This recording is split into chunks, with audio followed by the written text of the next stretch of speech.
Llegamos a Hong Kong desde el aeropuerto internacional Tan Son Nhat de Ho Chi Minh, Vietnam. Tomamos el autobús de 2 niveles, hicimos check-in al Airbnb y dimos una vuelta cerquita. Pudimos probar comida rápida y descansar para hoy seguir explorando. ¿Recuerdas cómo decir gracias en cantonés?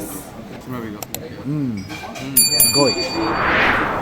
Todo es práctica de hablar cantonés en el avión para nada. Ese lado se llama Hong Kong Island. Andamos en el lado de Kowloon. Si aún no lo sabías, muchos edificios aquí tienen agujeros así, que se llaman puertas del dragón. ¿Y dónde está la estatua de Bruce Lee? El monumento de Bruce Lee. Ahora vamos a cruzar el Puerto Victoria en ferry. Aquí. Sí. Hay un montón de turistas de China aquí. ¿Y cómo se sabe que son chinos? Lo sé, estarás diciendo, pero todo me suena chino.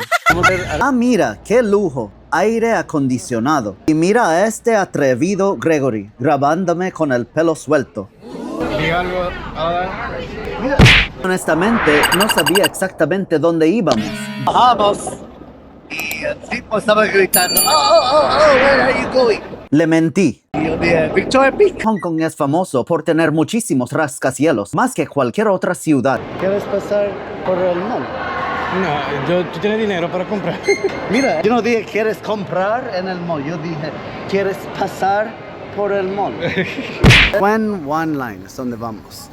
Lo que estamos haciendo es simplemente regresando a Kowloon. ¿Cómo se puede comparar a los subway de New York?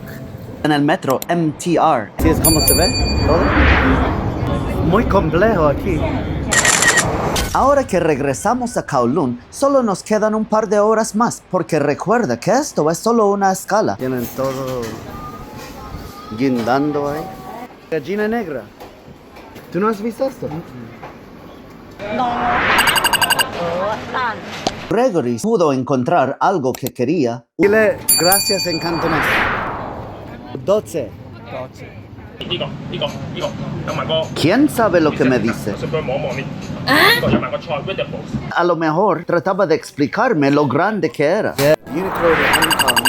Y mira cómo se cobra.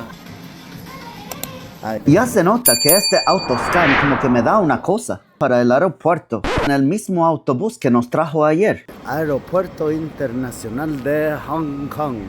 16 horas y medio, directo a la ciudad de Nueva York. Nos veremos en el próximo país. Dale like y suscríbete, por favor.